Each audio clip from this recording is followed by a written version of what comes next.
Hi student, स्वागत है आप सभी का टोटल मैथ चैनल में। आशा करता हूं कि आप सब लोग मस्त होंगे, पढ़ाई में व्यस्त होंगे।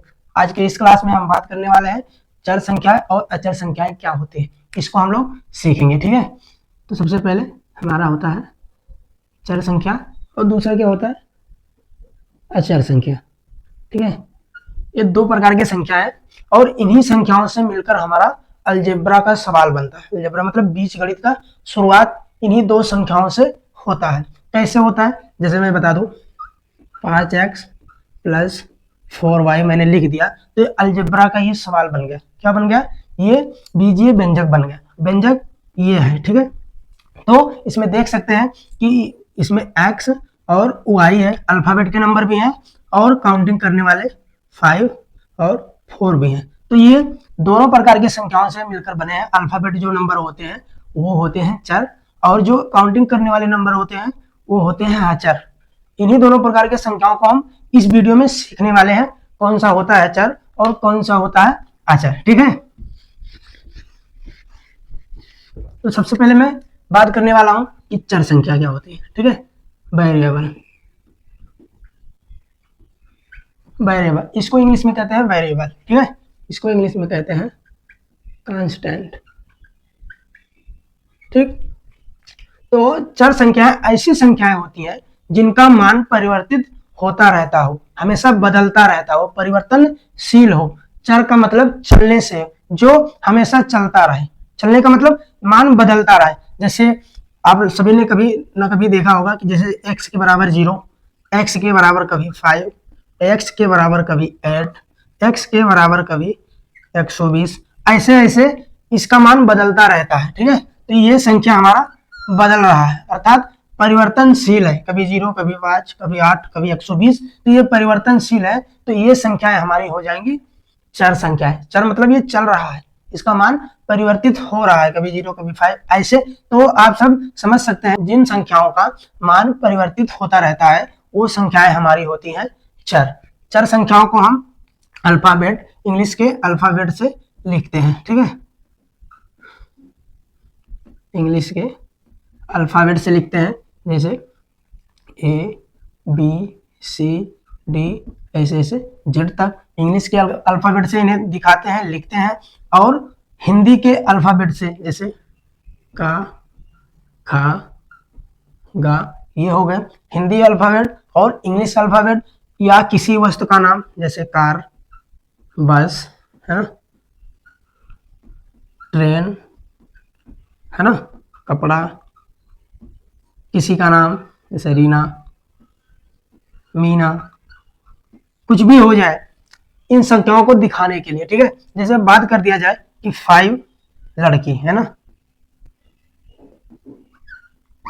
5 लड़की है ना, तो इस प्रकार से ये हमारा इनके साथ ये बता रहा है किसकी बात कर रहे हैं हम। लड़की की बात कर रहे हैं, लड़का का बात कर रहे हैं, ट्रेन का बात कर रहे हैं, कार का बात कर रहे हैं, एक्स वाई का जेड का बात कर रहे हैं। किस चीज का हम बात कर रहे हैं? 5 तो हम संख्या है, ये क्वांटिटी बता रहा है 5 क्या है, लेकिन 5 के सामने किस चीज का हम बात कर रहे हैं वो होता है हमारा चर। जैसे हमने लिख दिया कि 5x, तो यहाँ पता चल रहा है कि मैं x के बारे में बात कर रहा हूँ। मैं मार्केट में जाऊं, मैंने कहा मैंने किसी चीज का परचेज किया, मतलब कोई चीज मैंने खरीदा। क्या खरीदा भाई? उसे लिखोगे नहीं तो पता ही नहीं लगेगा। मैंने कहा मैंने खरीद लिया 5 सेब, है ना, सेब। तो क्या चीज खरीदे हो, क्या चीज परचेज किए हो, वो जो लिखोगे, है ना, वो हमारा हो जाएगा चर, है ना। ये तो क्वांटिटी बता रहा है, संख्या बता रहा है कि हमने 5 सेब खरीदा। ठीक है, तो उसी प्रकार से यहाँ जैसे मैंने 5x लिख दिया, तो x का मान हमारा बदल रहा है ना, कभी 0, कभी 5, कभी 8। तो इस प्रकार से हमारे ये संख्याएं होती हैं, जो ये चर संख्याएं होती हैं, ये परिवर्तनशील रहती हैं। कभी सेब हो सकता है, कभी लड़की हो सकती है, कभी x हो सकता है, कभी गाड़ी हो सकता है, कुछ भी हो सकता है। तो इन संख्याओं को हम कहते हैं चर संख्याएं, जो परिवर्तनशील रहती हैं। वेरिएबल शब्द से ऐसे ही पहचान सकते हो कि वेरिएबल दो शब्दों से मिला है, वेरी प्लस एबल, है ना। तो वेरी का मतलब होता है बदलना, और एबल का मतलब होता है योग। इस शब्द से अब ऐसे ही कुछ जानकारी मिल रहा है कि जो बदलने योग्य हो वो संख्या हमारा होता है वेरिएबल। ठीक है, तो ये संख्या हमारी बदलती रहती है, तो इसलिए ये होती हैं हमारी चर संख्याएं। ठीक है, अब बात करते हैं अचर संख्याएं, कांस्टेंट। अचर संख्याएं ऐसी संख्याएं को कहते हैं जो वो परिवर्तनशील ना हो, गतिशील ना हो, अर्थात वो स्थिर हो, उसके मान में कोई परिवर्तन ना हो, वो हमारा होता है अचर संख्याएं। ठीक है, अचर संख्याएं कौन सी होती हैं? गिनती के काउंटिंग करने वाले नंबर, है ना, जैसे 1 2 3 डॉट डॉट, मतलब ये संख्याएं अनंत तक होती हैं। अनंत में बहुत संख्याएं होती हैं, इसमें आप लिख सकते हो 5.5 या बटे में लिख सकते हो, है ना, 3 डिवाइड बाई 2/3, इस प्रकार से भी लिख सकते हो, है ना। इन संख्याओं जैसे पाई, ये भी हो सकता है।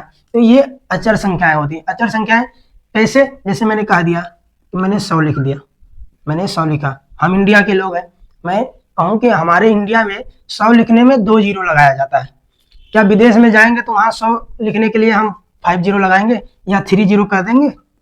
ऐसे नहीं कर सकते हैं। ठीक है, हमारा ये जो है यही रहेगा, ये 110 नहीं हो सकता है या ये 90 नहीं हो सकता है, जो हमारा है वैसे ही रहेगा। यदि ऐसा नहीं होता तो हम लोगों के लिए बहुत अच्छी बातें होती, जैसे मैं कह दूं कि मैं 100 रुपया लिखकर, जैसे गूगल पे फोन पे का जमाना है, कि विदेश में जाकर मैं किसी के पास मैंने 100 रुपया भेज दिया, 2 जीरो लगा के मैंने 100 लिख के किसी को सेंड कर दिया, उधार दे दिया। अब मुझे रिटर्न लेना हो तो विदेशी से लेना है, मैं कह दूं भाई हमारे यहाँ तो 100 रुपया देने के लिए 2 जीरो लगा के मैंने दे दिया। अब आपके यहाँ ऐसा होता हो कि 100 रुपया लिखने के लिए 3 जीरो लगाया जा रहा हो, तो हमारे लिए तो अच्छी बात है, हमें लौटाइए, 3 जीरो लगा के हमारे पास सेंड कर दीजिए, तो अच्छी बात है या नहीं। तो इसका कहने का मतलब ये है कि ये अचर संख्याएं जो है वही रहेंगी, चाहे हमारे यहाँ इंडिया में हो या विदेश में हो, जो है वही रहेगा। यहाँ 100 लिखने के लिए 2 जीरो लिखा जा रहा है, तो विदेश में 100 लिखने के लिए 2 ही जीरो का उपयोग करेंगे। इसको लिखने के लिए ना हम इसको ये लिख सकते हैं और ना इसको हम ये लिख सकते हैं, जो है वही रहेगा, अर्थात ये परिवर्तित नहीं होगा, परिवर्तनशील नहीं होगा, जैसे का तैसा ही बना रहेगा। ये अचर संख्याएं होती हैं और इन्हीं दोनों संख्याओं से मिलकर हमारा बनता है अलजेब्रा।